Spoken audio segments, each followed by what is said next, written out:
Olá, meu nome é Luciano Leite, sou produtor do Grupo Manto de Teatro aqui da cidade de Sorocaba, um coletivo artístico de mais de 20 anos aqui do interior paulista. Essa palestra tem por objetivo nós pensarmos os usos sociais do patrimônio através das ações desse grupo de teatro, do qual sou produtor. Essa palestra tem o apoio do PROAC, o Programa de Apoio à Cultura do Governo do Estado de São Paulo. O Grupo Manto, para além de produzir espetáculos de teatro, ele se notabilizou na cidade por criar espaços culturais e criativos em prédios considerados patrimônio histórico, seja nível municipal ou seja nível estadual. Isso é muito importante porque coloca o trabalho do grupo num local específico, de pensar não só o seu trabalho artístico, mas de como o seu trabalho artístico pode enriquecer um prédio, um bem público que muitas vezes estava abandonado ou a sociedade já não ligava mais para aquilo. É importante esse trabalho do Grupo Manto, nós acreditamos que seja importante esse trabalho, por se constituir como direito à cidade. Né?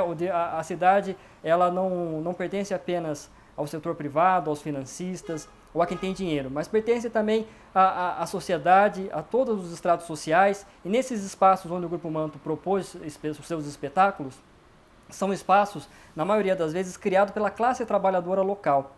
Isso também traz outras questões que o Grupo Manto precisou pensar ao longo desses 20 anos. Como que o trabalho artístico naquele local não apaga a memória daquela sociedade que criou aqueles espaços. O tempo todo o Grupo Manto está trabalhando também com essa questão da identidade da classe trabalhadora e também da memória da classe que construiu aquele prédio que o Grupo Manto está ressignificando. Para pensar isso, eu trouxe, e para pensar essa ação do grupo, eu queria trazer também uma teórica extremamente importante, que é Cléa Bose, que ela fala que a memória está longe de ser traduzida como saudosismo, mas ao contrário, na visão de Bose, a memória deixa de ter um caráter de restauração e passa a ser a memória geradora de futuro. É bom lembrar com Merleau-Ponty que o tempo da lembrança não é o passado, mas o futuro do passado. A nostalgia revela sua outra face, a crítica da sociedade atual e o desejo de que o presente e o futuro nos devolvam alguma coisa preciosa que foi perdida. Coincidentemente ou não, a maioria desses prédios onde o Grupo Manto propôs novos usos eram prédios tombados como patrimônio histórico. Então aí você tem duas situações interessantes em que você tem o trabalho de um grupo de teatro, um trabalho do grupo artístico propondo novos usos, em contrapartida a uma história de um local, a história de uma sociedade que criou aquilo para um outro uso no passado. E os prédios representam, na verdade, como essa sociedade se imaginava quando construiu aquilo dali. Né?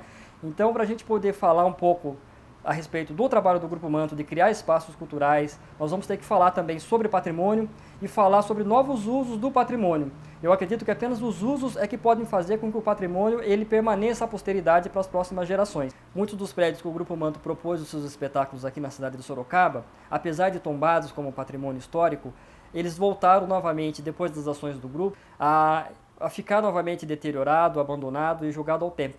Então, por mais que esses prédios estejam tombados como patrimônio histórico, se ele não tiver um novo uso, ele vai acabar por si, né, pela ação do tempo. E a gente acredita que, com esses trabalhos do grupo, a ideia nunca foi, de forma nenhuma, apagar a história que foi construída ali e fez com que aquele prédio se tornasse um bem público e acreditado como patrimônio histórico. Então isso é muito importante nos trabalhos do grupo, um respeito à história da classe trabalhadora que construiu aquele imóvel e nos deixou para que hoje nós pudéssemos utilizar e dar novos usos e dar uma nova cara para aquele local. E sempre quando a gente faz essas ações, nós de certa forma sempre nos embasamos em alguns teóricos que acabam balizando o nosso trabalho. Um deles, que eu gosto muito, é o Benedict Anderson, que ele diz que antes de algo concreto, as sociedades elas são imaginadas. Essa imaginação é que vai definir, inclusive, a identidade da classe trabalhadora que construiu aqueles imóveis, que construiu aquele patrimônio aos quais a gente tem a possibilidade hoje de trazer novas áreas, ressignificar aquele espaço. E um outro teórico igualmente importante, um geógrafo, que é o David Harvey, ele fala que muito bem, se as cidades elas podem ser pensadas e imaginadas, elas podem ser repensadas e reimaginadas. E esse trabalho do Grupo Manto está acontecendo nesse local aqui, por exemplo, onde eu estou gravando, que é um trem da década de 60, que foi restaurado pelo grupo para novamente servir a alguma função artística. Foi curioso eu começar a pensar a respeito dessa... Porque algumas coisas elas acontecem meio que naturais. O Grupo Manto sempre teve essa vontade de nunca fazer os seus espetáculos numa caixa preta. Foram poucos os espetáculos que o Grupo Manto fez no palco italiano, por exemplo. A maioria dos espetáculos sempre foi em algum espaço histórico, algum espaço importante para a cidade. E eu comecei a pensar sobre esse movimento do grupo a partir do momento que ele deixou de ser apenas natural, mas você começa a pensar sobre esse movimento, quando nós estávamos no penúltimo espaço, que nós tínhamos construímos um centro cultural nos antigos barracões da Estrada de Ferro Sorocabana. É curioso como ali o meu avô se aposentou na Estrada de Ferro Sorocabana, meu pai fez um antigo curso ferroviário também dentro da Estrada de Ferro Sorocabana, naqueles barracões. Estava eu ali, terceira geração de trabalhador, no mesmo local, só que com uma proposta completamente diferente para aquele espaço. Então, eu comecei a questionar a identidade, a minha própria identidade e a identidade das pessoas que construíram aquilo, do meu avô, do meu pai.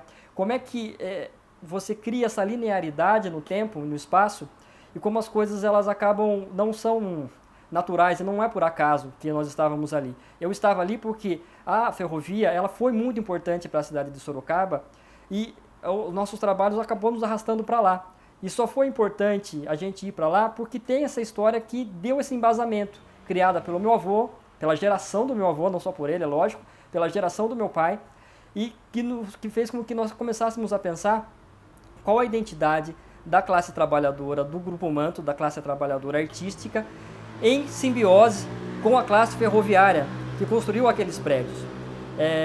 E esse trabalho também teve continuidade, depois de um certo tempo nós tivemos que sair de lá, e hoje nós estamos aqui na Estação Paula Souza, novamente também criado pela classe ferroviária.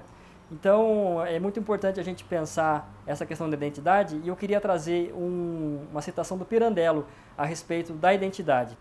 O aspecto trágico da vida está precisamente nessa lei a que o homem é fadado a obedecer. A lei que obriga a ser um. Cada qual pode ser um, nenhum, 100.000, mas a escolha é um imperativo necessário. É essa escolha que organiza a nossa harmonia individual, o sentimento de nosso equilíbrio moral. É ela que constitui e que faz com que meus dramas não sejam simples farsas. Elas apresentam uma lei do sacrifício, o sacrifício das vidas que poderíamos viver e que, no entanto, não vivemos. Dando continuidade nessa nossa discussão a respeito dos movimentos sociais que propõem novos usos e novas possibilidades na cidade, no espaço urbano, é importante a gente ressaltar que esse movimento acontece sempre num período histórico específico. Sendo assim, o que nós propomos hoje para a cidade, aquilo que nós achamos que é importante e que nos atende, é diferente do que era anteriormente.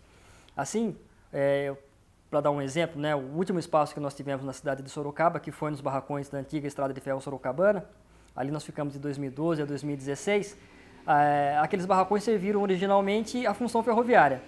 Os barracões da Estrada de Ferro Sorocabana foram, durante muito tempo, um dos maiores barracões da América Latina para a reforma e construção de vagões de trem. No entanto, a ferrovia já não demanda mais a mesma quantidade de espaços. Inclusive, a ferrovia aqui na cidade de Sorocaba, hoje já não tem mais a mesma pungência que teve, por exemplo, na década de 30, 40, até 60, final da década de 70. Sendo assim, você tem uma área industrial gigantesca, no caso aqui na cidade de Sorocaba são 200 mil metros quadrados no centro da cidade, e que agora a nossa nova geração precisa pensar quais seriam os usos que nos atenderiam hoje na contemporaneidade. E aí, para a gente pensar esse movimento, não só do Grupo Manto, como de diversos outros agentes sociais que propuseram coisas diferentes aqui, destinos diferentes aos prédios aqui na Sorocabana, eu queria trazer um teórico chamado Henri Lefebvre, que ele diz o seguinte, olha, a cidade é obra a ser associada mais como obra de arte do que com simples produto material. Se há uma produção da cidade e das relações sociais na cidade, é uma produção e reprodução de seres humanos, mais do que uma produção de objetos. A cidade tem uma história, isto é, de pessoas e de grupos bem determinados que realizam essa obra nas condições históricas. Então eu acredito que essa palestra, eu espero que essa palestra, pelo menos, possa ser um bate-papo, possa servir de inspiração a outros coletivos que igualmente pretendem dar novos ares à cidade em que eles pertencem. Então vamos lá, vamos falar um pouco sobre, primeiro, a história do Grupo Manto.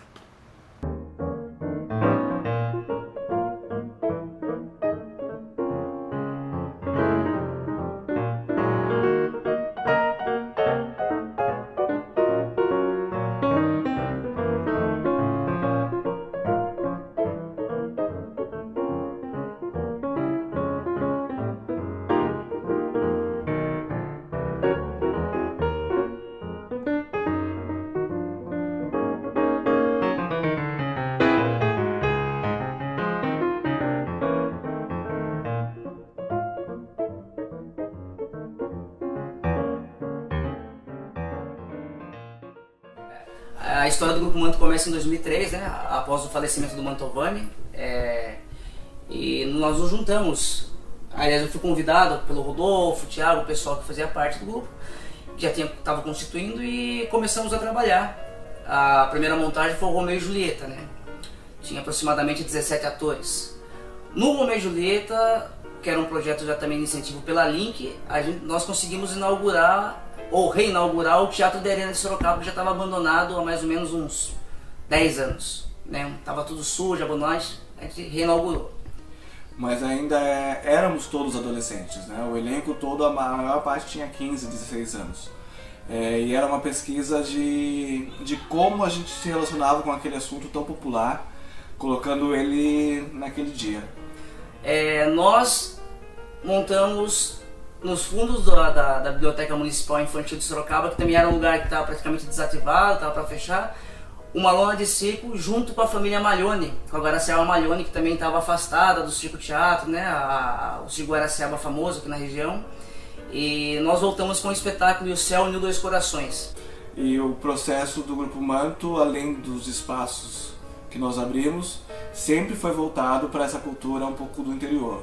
O Circo Teatro da Guaraciaba, nós voltamos com o Céu Uniu Dois Corações, também com esse elenco que ainda era adolescente, mas que já passavam por uma juventude, juntamente com o Circo Guaraciaba, que são a velha guarda do circo de Sorocaba.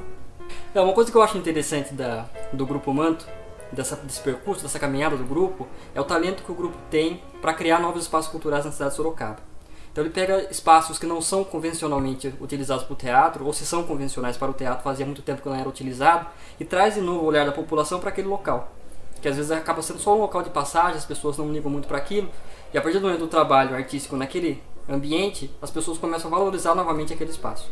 Desde 2003 até hoje, 2015, nós temos trabalhado muito nessa reinauguração. Nós somos meio que itinerante, né?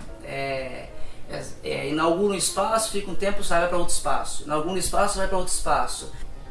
O Grupo Manto continua na pesquisa de achar espaços na cidade onde nós podemos artisticamente colocar a população em novos lugares, em novas caixas que podemos fazer teatro. Nós temos um histórico de não fazer teatro em caixa preta. A maior parte das peças foram trabalhos ao ar livre, no zoológico, em lugares que nós revitalizamos. É um espaço emblemático para a cidade de Sorocaba, foi responsável pelo desenvolvimento da ferrovia no estado todo e era um dos grandes empregadores na cidade de Sorocaba e mudou completamente a forma como as pessoas se relacionavam, inclusive aqui dentro da cidade, devido tanto às indústrias têxteis como à experiência da estrada de ferro sorocabana. Mas pelo fato da ferrovia não precisar dos mesmos espaços que demandava anteriormente, agora num dos barracões nós estamos propondo essa residência artística. E também a mesma coisa, aqui você tinha um espaço importante para a cidade de Sorocaba, que foi construído na década de 30 e que estava fechado para a população. E desde que o Grupo Manto está aqui, a gente pôde dar um novo olhar para esse espaço. A partir de então, nós estamos trabalho de revitalização, trabalho de um pouco até mesmo de ocupação, e nós entramos por uma sala onde nós revitalizamos e criamos, através do PROAC, uma sala para fazer teatro, onde ela tem equipamentos de som e luz, onde nós estamos apresentando a mostra, e é um novo momento do Grupo Manto olhar para trabalhos da cidade e trabalhos convidados de fora da cidade, para a gente poder se encontrar e ver para onde nós vamos nesse momento. Eu acho muito importante esse trabalho, porque você começa a trazer novas possibilidades para o patrimônio.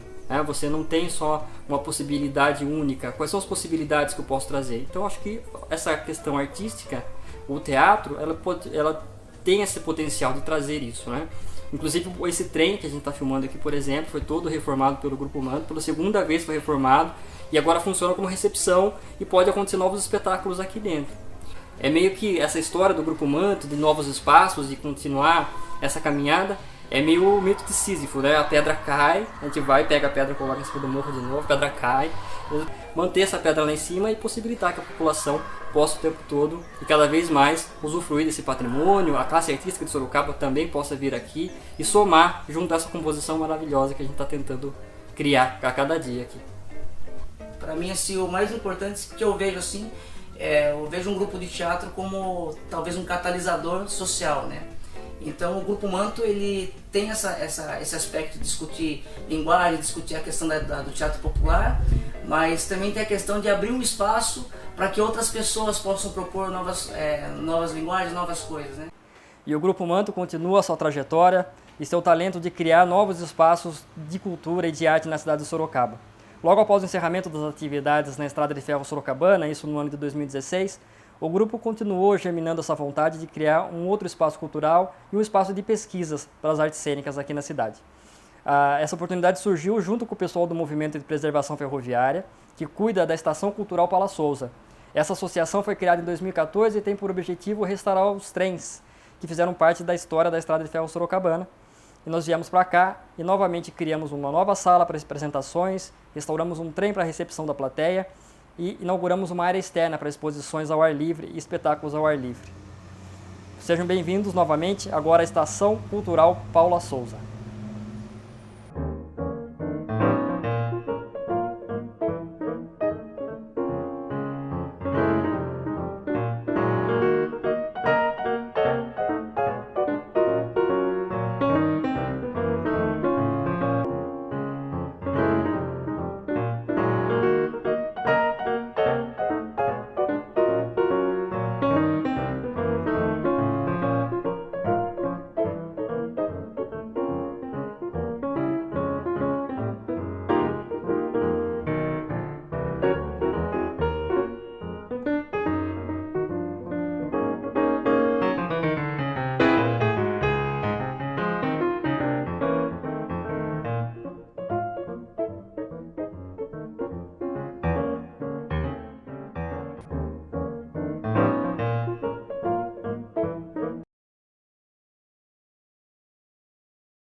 Na Estrada de Ferro Sorocabana, produziu-se muito mais do que economia e escoamento de mercadorias.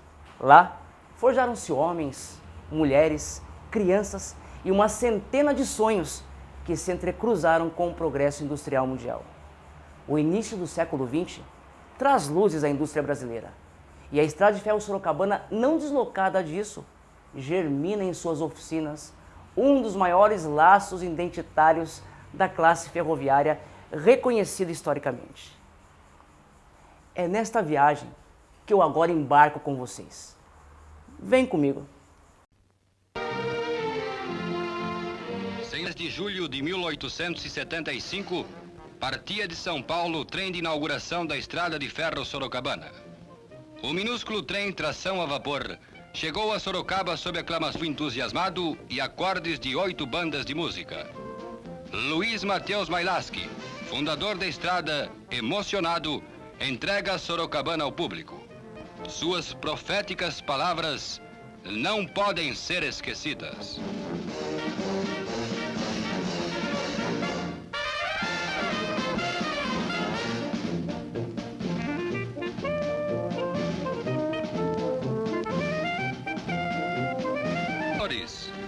Entrego-vos hoje a Estrada de Ferro Sorocabana. É a imagem do progresso, mais um veículo da civilização que aparece. Vencemos muito, mas não conseguimos tudo. A estrada vem aumentar o sistema de viação férrea no Brasil, porém não está de todo concluída. Necessita prosseguir muito, desvendar aos olhos do estrangeiro as riquezas que o sul da província guarda em seu seio. Não tendes, pois, o direito de ficar estacionados. 82 anos se passaram. Aquela minúscula estaçãozinha transformou-se como por encanto. Os trens de tração a vapor foram mudando. Vieram as locomotivas elétricas, depois as diesel-elétricas. Sistemas foram modificados, porque realmente os homens não estacionaram. E a estrada cresceu, estendeu ramais, alargou horizontes, empurrou a civilização e o progresso para os sertões, ajudou a tirar da terra as riquezas incalculáveis que o estrangeiro não conhecia. Os homens não ficaram estacionados e continuam trabalhando pelo progresso, atendendo ao povo, solucionando problemas, melhorando as condições de transportes, dando assistência constante à poderosa ferrovia, criando ramais como, por exemplo, São Paulo ao litoral, Pirapozinho, construindo novas e modernas estações, armazéns, passagens, edifícios, melhorando a via permanente.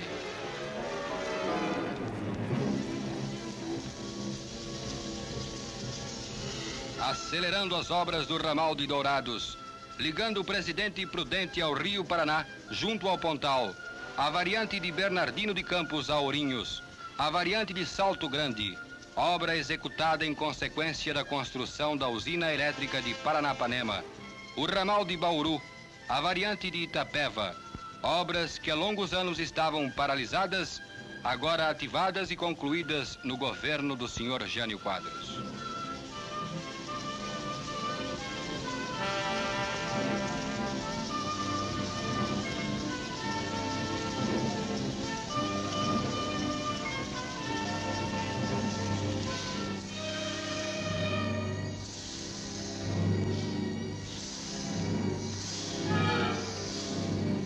Sorocabana mantém um serviço de assistência cultural e de recreação e sua biblioteca possui 10.650 volumes. Possibilita também a aquisição de livros e material escolar aos filhos de seus empregados com desconto até de 30%. Um dos pontos vitais atacados de imediato pelo Sr. Jânio Quadros foi o da instalação de restaurantes junto às oficinas. O diretor da estrada, acompanhado de engenheiros e advogados da Sorocabana, partem da estação Júlio Prestes para inaugurar um destes restaurantes localizado em Sorocaba. Os viajantes chegam a Sorocaba para a inauguração. Convidados pela diretora do Instituto Luiz Mateus Mailaski, os recém-chegados visitam o moderno estabelecimento de ensino construído pela Estrada de Ferro Sorocabana para os filhos de seus funcionários e onde se aplica a moderna pedagogia. Dirigido pela senhora Regina Andrade de Almeida, com 20 salas de aula, 21 professoras e 800 alunos aplicadíssimos, este modelar instituto tem sido largamente elogiado por todos aqueles que tiveram ocasião de visitá-lo. As aulas são funcionais em sua maioria e os resultados são excelentes. O governo de São Paulo e a diretoria da estrada contribuem assim com essa formidável assistência à infância e à juventude para o engrandecimento da pátria e dos brasileiros.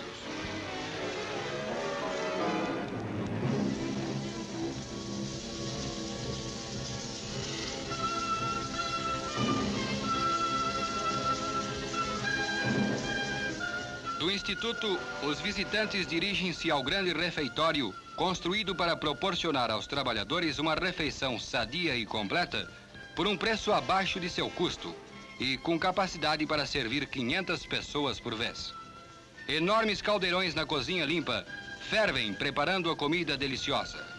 5 desses restaurantes estão em pleno funcionamento nas localidades de Iperó, Bernardino de Campos, Barra Funda, Cantareira e Santos. Após a inauguração do refeitório, a visita prolonga-se às oficinas, consideradas as maiores da América do Sul. A soberba vista das imponentes oficinas, como que simbolizando a sombra, a vontade férrea de Mailaski, é uma saudação amiga.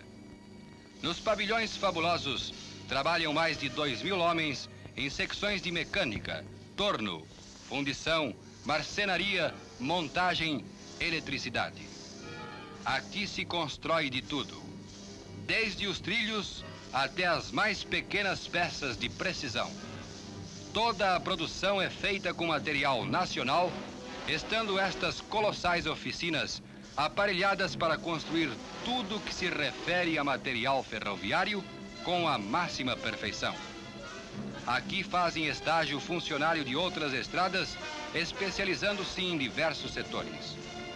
A Estrada de Ferro Sorocabana dá assistência completa a esses homens que trabalham para o seu engrandecimento. Hospitais, cooperativas, seguros de vida, empréstimos a longo prazo, com tudo isso se beneficiam seus funcionários. Estes milhares de homens trabalham contentes, sabendo-se protegidos e fazendo dessas oficinas uma colmeia humana de trabalho e dignidade. É a estrada de ferro sorocabana em toda sua pujança, impulsionando com seus trens a civilização, levando e trazendo riquezas e sonhos. É um elo de paralelas ligando cidades, fortalecendo a grandeza da pátria.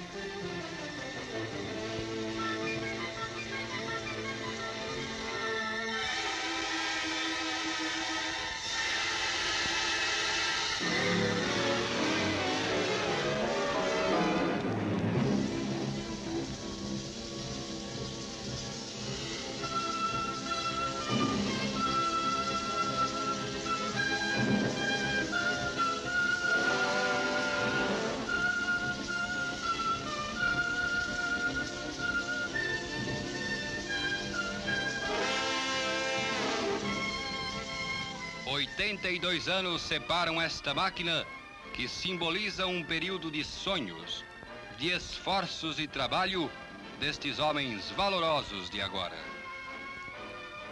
E recebendo nas mãos uma semente generosa e boa, souberam transformá-la numa incansável e bendita seara de ouro.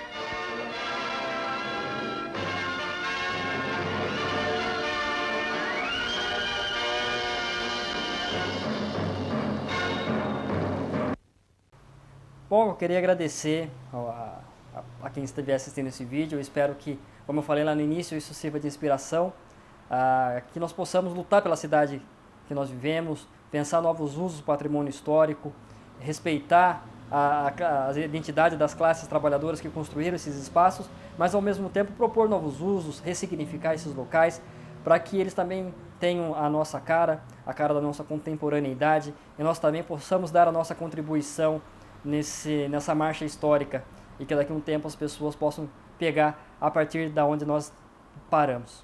Muito obrigado, até breve.